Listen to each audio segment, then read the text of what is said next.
안녕하세요. 오늘은 독일의 위대한 철학자 아르투어 쇼펜하우어의 인간관계, 철학과 삶의 지혜에 대해 이야기해 보겠습니다. 혹시 여러분은 50세가 넘으셨나요? 아니면 50세를 바라보고 계신가요? 만약 그렇다면 오늘 이 시간이 여러분에게 인생의 전환점이 될 수도 있습니다. 나이 50이 넘으면 인생관을 근본적으로 바꿔야 합니다. 인생의 전반전과는 완전히 다른 접근이 필요한 시기입니다. 매달리지 말고, 애쓰지 말고, 주변을 과감히 정리해야 합니다. 그동안 너무 남을 의식하고 휘둘리며 살았다면, 이제는 그럴 필요가 없습니다. 특히나 혈연 가족이었다 해도 예외는 없습니다. 다른 사람에게 매달리지 않을 때, 비로소 남은 인생을 더 풍요롭게 살아갈 수 있습니다. 아들러가 말한 미움받을 용기가 생겼을 때 비로소 진정한 행복해질 용기가 생기는 것입니다. 오늘 쇼펜하우어의 철학을 통해 그 용기를 얻어가시기 바랍니다. 일부 쇼펜하우어는 누구인가? 1788년에 태어나 1860년에 세상을 떠난 독일의 철학자입니다. 쇼펜하우어는 어떤 사람이었을까요? 그는 평생 독신으로 살았습니다. 여성에 대해서도 인간관계에 대해서도 매우 냉소적이었습니다.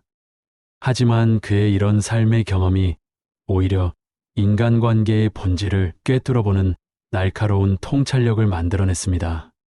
그는 말했습니다. 인생은 욕망과 권태 사이를 진동하는 추와 같다. 욕망이 충족되지 않으면 고통스럽고 욕망이 충족되면 권태로워진다는 뜻입니다. 이것이 인간 삶의 근본적 구조라고 보았습니다. 쇼펜하우어의 철학을 한마디로 요약하면 현실을 냉철하게 직시하라입니다. 그는 인간의 본성을 가감없이 파헤쳤고 그 속에서 진정한 자유와 평안을 찾는 길을 제시했습니다.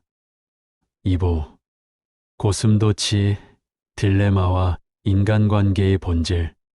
쇼펜하우어 하면 가장 유명한 이야기가 바로 고슴도치 딜레마입니다. 추운 겨울날 두 마리의 고슴도치가 있었습니다. 추위를 이기기 위해 서로 가까이 다가가고 싶어 했지만 가까이 갈수록 서로의 가시에 찔려 아팠습니다.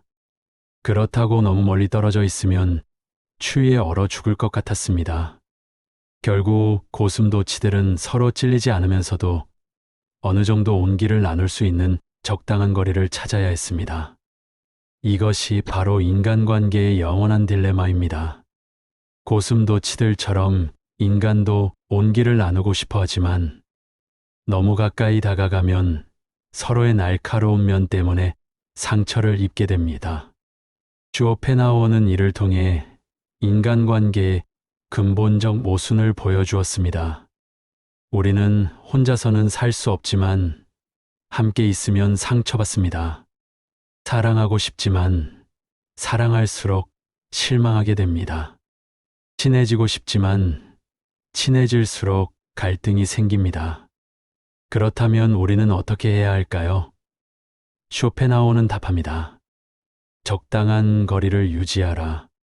너무 가깝지도 너무 멀지도 않은 그 지점을 찾아야 한다는 것입니다.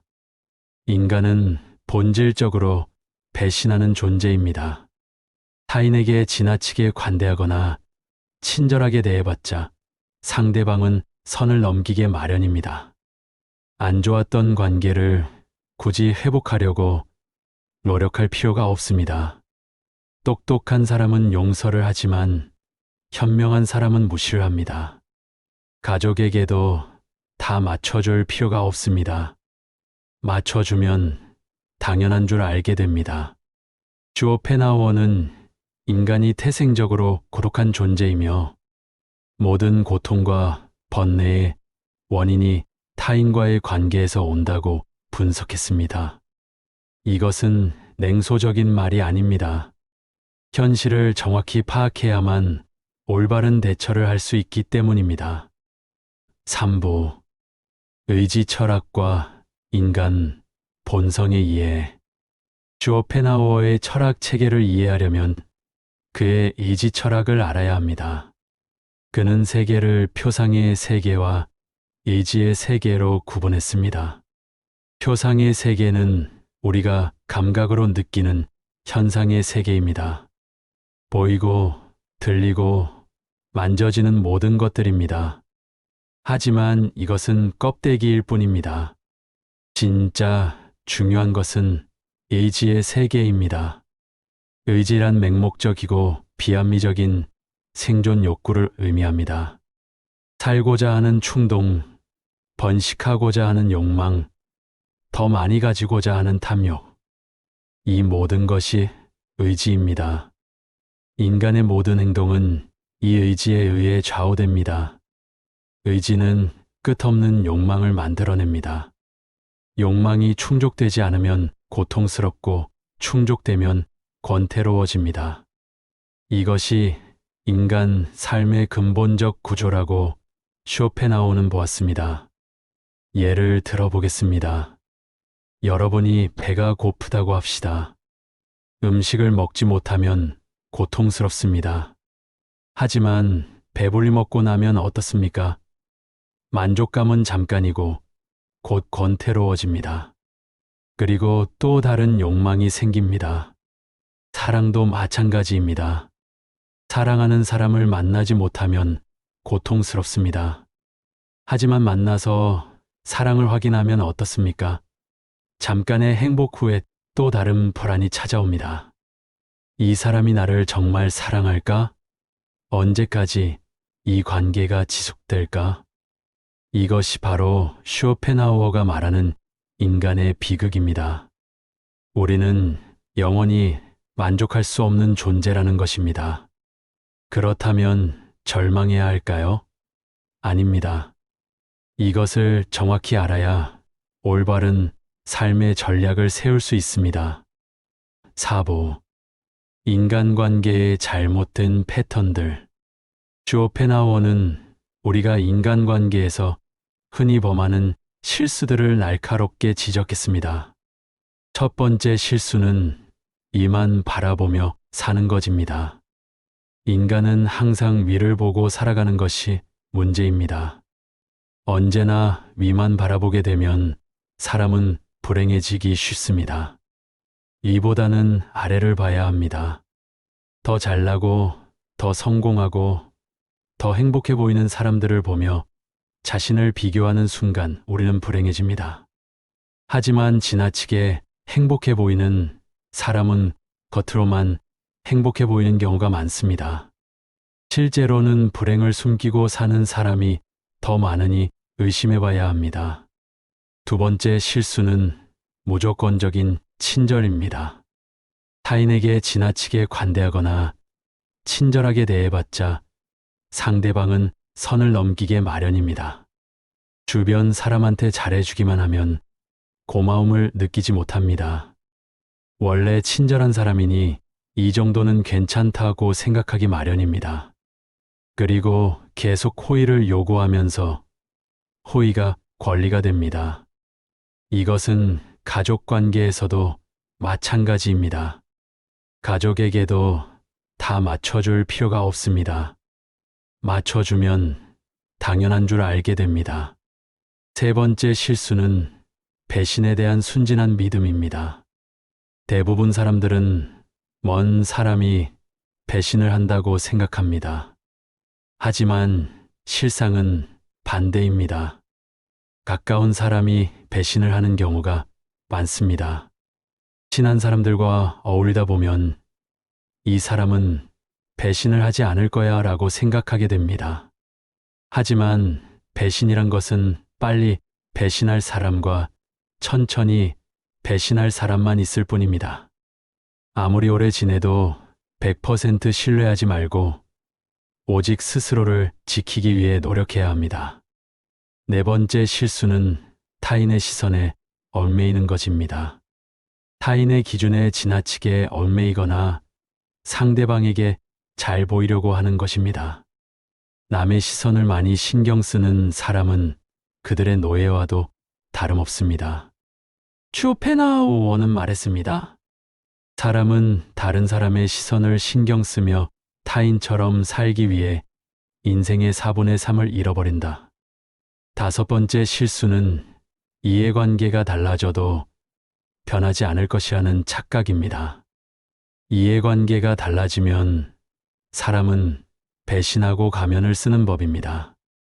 인간은 자기에게 이득이 되지 않으면 언제든 배신하는 존재입니다. 10년지기 친구라고 해서 다를 바 없습니다.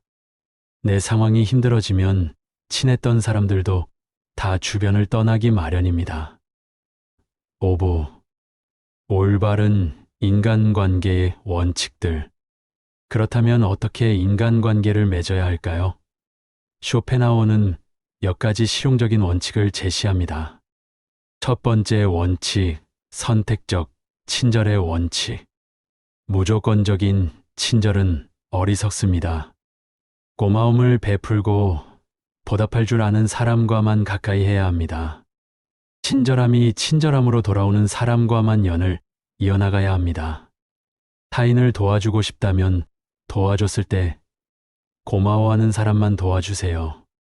당연하게 여기는 사람에게는 도움을 주지 마십시오. 두 번째 원칙, 중립과 침묵의 지혜. 싸울 때는 중립을 지키는 것이 좋습니다. 말도 가급적 아껴야 합니다. 세상은 넓은데 반의 사람은 무서우니 드러내지 말고 벙어리가 되는 편이 낫습니다. 나이 들어 돌이켜보면 착한 사람으로 인정받기 위해 노력하며 사는 것이 큰 가치가 없습니다. 다른 사람의 행동이나 태도에 대해 날카롭게 비판하는 사람들도 있습니다. 그런 사람들은 대개 자신의 결점은 모르고 남의 행동만 비난하기 일쑤입니다. 설령 그런 이들에게 비판받더라도 노여워하지 말고 실망하지도 않는 것이 좋습니다. 남을 험담하고자 하는 것은 사람의 본능이자 본성입니다. 세 번째 원칙, 적당한 거리의 유지. 인간관계를 맺을 때는 적당히 유지할 정도만 잘해주어야 합니다. 가까운 관계가 아닌 이상 굳이 지나치게 친절할 필요가 없습니다. 관계를 적당하게 유지하다가 필요하면 인연이 되는 것이고 인맥이란 것은 이런 것입니다. 너무 과한 친절을 베풀지 않는 것이 자신에게 좋습니다. 잘해주다 보면 타인은 그것을 당연한 줄 알고 평소와 다르면 화내고 실망하게 됩니다. 네 번째 원칙, 자기 일에 충실함. 인간관계를 잘하기 위한 가장 쉬운 방법이 하나 있습니다. 자기 일을 열심히 하는 것입니다. 자기 일을 열심히 하면 위아래로 존중받을 수 있습니다. 아랫사람은 당신을 따를 것이고 윗사람은 오히려 당신의 눈치를 보게 될 것입니다. 자기 일에 충실하다면 함부로 말하거나 대할 수조차 없습니다. 5번째 원칙, 현실적 기대하기. 상대방에게 너무 많은 것을 기대하지 말고 받으려고 노력하지도 마세요. 어차피 인간은 혼자입니다. 사람은 홀로 태어나 홀로 죽습니다. 아무리 가까운 사이라도 항상 주변 사람들이 떠날 수 있다는 것을 염두에 두어야 합니다. 또 친한 이들을 경계해야 합니다. 친한 이들에게 속거나 당하는 경우가 대부분이기 때문입니다. 6번째 원칙이 경계선 지키기. 사람을 대할 때 처음에는 일부러 친절하고 재산 없이 대하는 것도 나쁘지 않습니다. 하지만 상대방이 만약 선을 넘으려고 하는 기색을 보이면 그때는 인연을 끊어버리는 것이 좋습니다. 10년지기 친구여도 가끔씩 무시하는 태도를 취하는 것도 도움이 됩니다. 아무리 친해도 돈을 빌려줄 필요도 없습니다. 돈을 빌려준 것이 화근이 되어 친구를 잃는 경우가 많고 상대는 오히려 오만해집니다. 6부 고독의 철학적 의미와 가치. 쇼펜하우어는 사람은 혼자일 때야 비로소 온전한 자신이 된다고 말했습니다. 고독을 사랑하는 사람만이 진정한 자기 자신이 될 수 있습니다. 하지만 많은 사람들이 고독과 외로움을 혼동합니다. 이 둘은 전혀 다릅니다. 외로움은 혼자 있을 때의 고통을 나타내는 감정입니다. 누군가가 옆에 있어 주기를 바라고 누군가와 대화하고 싶어 하는 상태입니다. 반면 고독은 혼자 있을 때의 편안함과 자유로움을 나타내는 상태입니다. 타인의 시선이나 평가에 구애받지 않고 온전히 자신만의 시간을 보내는 것입니다. 쇼펜하우어는 말했습니다. 인간은 고독이 두려워서 다른 사람들과 어울리고 싶어 한다. 인간관계를 맺는 행위 자체가 즐거워서가 아니라 고독이 두려워서 사람을 사귄다. 이것은 매우 중요한 통찰입니다. 우리가 사람을 만나고 싶어 하는 이유를 냉정히 들여다보면 대부분 두려움 때문입니다. 혼자 있으면 불안하고, 혼자 있으면 우울해지고, 혼자 있으면 쓸쓸해집니다. 하지만 이런 두려움 때문에 맺어지는 관계는 건강하지 못합니다. 나약한 사람들은 자신의 운명을 한탄하며 고독을 즐기는 법을 모르고 사람들만 사귀러 다닙니다. 반면 강한 사람은 다릅니다. 고독을 즐길 줄 압니다. 혼자 있어도 편안하고 혼자 있어도 충실합니다. 이런 사람이 맺는 관계가 진정한 관계입니다. 고독한 시간을 보내는 것은 창의력을 높이는 데도 도움이 됩니다. 더 많은 시간을 혼자 보내면서 내면의 생각과 감정을 탐구하고 자신만의 독특한 아이디어를 발견할 수 있습니다. 고독은 자신의 생각을 깊이 있게 탐구할 수 있는 시간과 공간을 제공합니다. 이러한 고독한 시간을 가진다면 더 많은 창의적인 아이디어와 해결책을 발견할 수 있을 것입니다. 또한 고독한 시간을 보내면서 자신의 감정을 더 잘 이해할 수 있으며 자신을 더 잘 알 수 있습니다. 자기 자신 속에 많은 것을 가진 사람은 타인에게 기대지 않습니다. 내면의 자아가 텅 빈 사람일수록 외부에서 끊임없는 자극을 구하려 합니다. 하지만 자신의 내면이 풍부하다면 자신의 인생의 주인이 되어 자신의 내면에서도 즐거움과 행복을 찾을 수 있습니다. 당연히 젊은 시절에는 고독을 사랑하는 습관을 가지는 것이 쉽지 않습니다. 하지만 나이가 들면서 그런 마음이 아주 편안하고 자연스러운 것이 될 수 있습니다. 고독이라는 마음은 마치 물을 만난 물고기처럼 아주 자연스럽게 되는 것입니다. 7부 쇼펜하우어의 염세주의와 삶의 지혜. 쇼펜하우어 하면 많은 사람들이 염세주의자라고 생각합니다.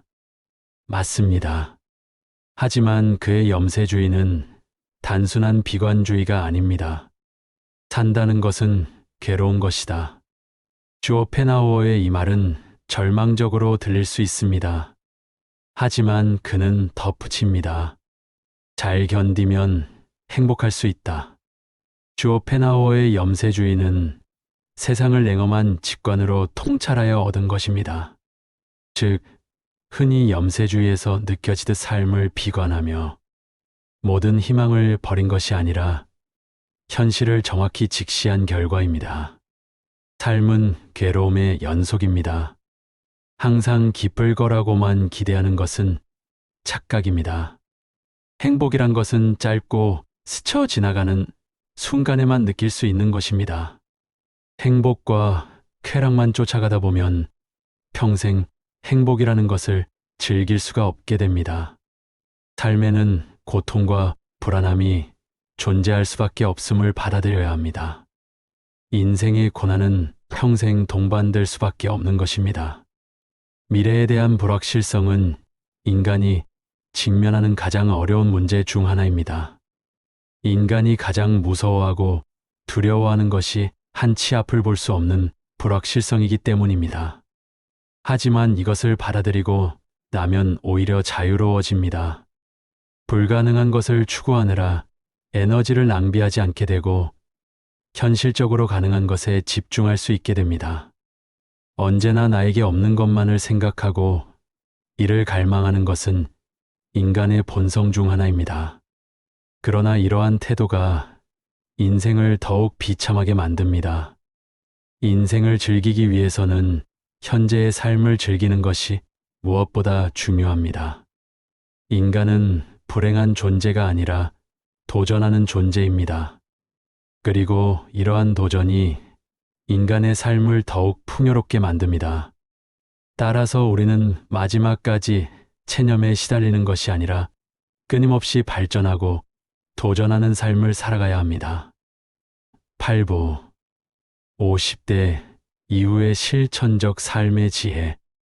그렇다면 50대 이후 우리는 구체적으로 어떻게 살아야 할까요? 첫째, 내면의 힘을 기르십시오. 상대방이 당신을 필요로 하지 않아도 잘 지낼 수 있도록 내면의 힘을 길러야 합니다. 강한 사람이란 고독과 외로움을 견뎌내는 사람입니다. 더 중요한 것은 고독과 외로움의 의미를 알고 이를 극복하기 위해 노력하는 사람이 되는 것입니다. 둘째, 현재에 집중하십시오. 언제나 나에게 없는 것만을 생각하고 이를 갈망하는 것은 인간의 본성이지만 이러한 태도가 인생을 더욱 비참하게 만듭니다. 인생을 즐기기 위해서는 현재의 삶을 즐기는 것이 무엇보다 중요합니다. 셋째, 도전하는 자세를 유지하십시오. 인간은 불행한 존재가 아니라 도전하는 존재입니다. 이러한 도전이 인간의 삶을 더욱 풍요롭게 만듭니다. 따라서 우리는 마지막까지 체념에 시달리는 것이 아니라 끊임없이 발전하고 도전하는 삶을 살아가야 합니다.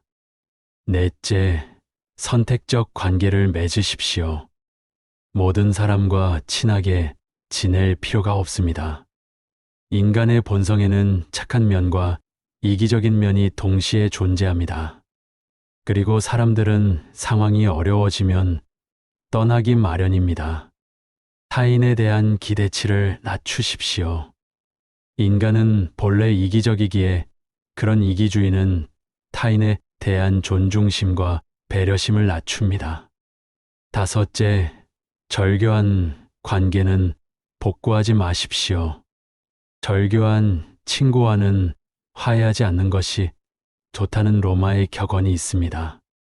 이는 인간의 성격과 개성이 태어날 때부터 결정되기 때문입니다. 갖고 태어난 성격은 죽을 때까지 지니게 되며 내재적인 본능에 따라 행동하게 됩니다. 그러므로 한번 절교한 친구와 화해하게 된다면 같은 상황에서 같은 행동을 되풀이하게 될 가능성이 높습니다. 9부 고독을 사랑하는 습관 기르기. 고독을 사랑하는 습관을 가져야 합니다. 다른 사람들과 다르게 뛰어난 개성을 지닌 사람들은 그러한 성향 때문에 본질적으로 고독에 빠지기 쉽습니다. 그러나 그들이 가진 이러한 성향은 타고난 것입니다. 나이가 들면서 오히려 그것이 자유롭고 편안한 기분을 갖게 됩니다. 이러한 고독의 습관에 더하여 자기 자신을 친구로 생각하는 습관까지 가진다면 그것이 제2의 천성이 되기도 합니다. 고독은 자유롭고 창의적인 삶을 위한 좋은 도구가 될 수 있습니다. 당연히 젊은 시절에는 고독을 사랑하는 습관을 가지는 것이 쉽지 않습니다. 하지만 이제는 그런 마음이 아주 편안하고 간단한 것들이 될 수 있다는 것을 알아야 합니다. 고독이라는 마음은 마치 물을 만난 물고기처럼 아주 자연스럽게 되는 것입니다. 더 많은 고독한 시간을 보내며 자신과 친구가 되어야 합니다. 이를 통해 우리는 자기 자신을 이해하고 자신의 감정을 인식하고 자신의 생각을 이해할 수 있습니다. 그리고 외부 세계와 상호작용할 때 더욱 성공적이고 만족하는 인생을 살아갈 수 있습니다. 10부 인생은 실험실이다. 인생이란 하나의 실험실과도 같습니다. 실험실에서 화학 연구가 이루어지듯 인간은 삶이라는 실험실에서 경험을 통해 배우고 성장합니다. 우리는 종종 인생에 대해 불평하지만 이것이 인생의 최고의 기회와 선물이 될 수도 있습니다. 인생을 살아가는 재미와 의미를 발견할 수 있기 때문입니다. 고독과 외로움이라는 문제를 극복하기 위해서는 끊임없이 노력해야 합니다. 이러한 시기를 통해 우리는 더욱 성장하고 더욱 강인해질 수 있습니다. 스스로의 강인함을 길러나가면서 우리는 더욱 자신감을 가지게 되고 어려운 상황에서도 극복할 수 있는 힘을 키우게 됩니다. 당신의 외로움과 공허함을 채울 수 있는 방법은 많습니다. 가족, 친구, 취미 등 다양한 것들이 있을 것입니다. 또한 당신의 인생에서 가장 소중한 것은 무엇입니까? 이러한 질문의 답을 생각해 보며 당신의 인생에 대한 명확한 목표를 설정해 보는 것도 좋은 방법이 될 수 있습니다. 이를 통해 우리는 당신의 고통과 외로움을 극복할 수 있는 더 나은 방법들을 찾아낼 수 있게 됩니다. 사람을 많이 만날수록, 친구가 많을수록 불행해질 수 있는 환경이 주위에 생기게 되는 것은 인간의 본성에 비추어 봤을 때 당연한 일입니다. 오늘 쇼펜하우어의 철학을 통해 50대 이후의 삶에 대해 생각해 보았습니다. 그의 철학은 단순한 비관주의가 아닙니다. 현실을 직시하고 인간의 한계를 인정하면서도 그 안에서 진정한 자유와 평온을 찾는 길을 제시합니다. 50대 이후의 삶은 정리와 선택의 삶이어야 합니다. 진정으로 소중한 것들만 남기고 나머지는 과감히 정리하여 온전한 자신으로 살아가는 것이 쇼펜하우어가 제시하는 삶의 지혜입니다. 매달리지 말고 애쓰지 말고 주변을 정리하십시오. 다른 사람에게 매달리지 않을 때 비로소 남은 인생을 더 풍요롭게 살아갈 수 있습니다. 고독을 두려워하지 마십시오. 고독을 사랑할 줄 아는 사람만이 진정한 자유를 얻을 수 있습니다. 타인의 시선에 얽매이지 않는 사람만이 진정 행복해질 수 있습니다. 오늘부터 쇼펜하우어의 지혜를 실천해 보시기 바랍니다. 여러분의 남은 인생이 더욱 풍요롭고 평온하기를 바랍니다. 구독과 좋아요 눌러주시고 여러분의 의견을 댓글로 소통하길 바랍니다. 감사합니다.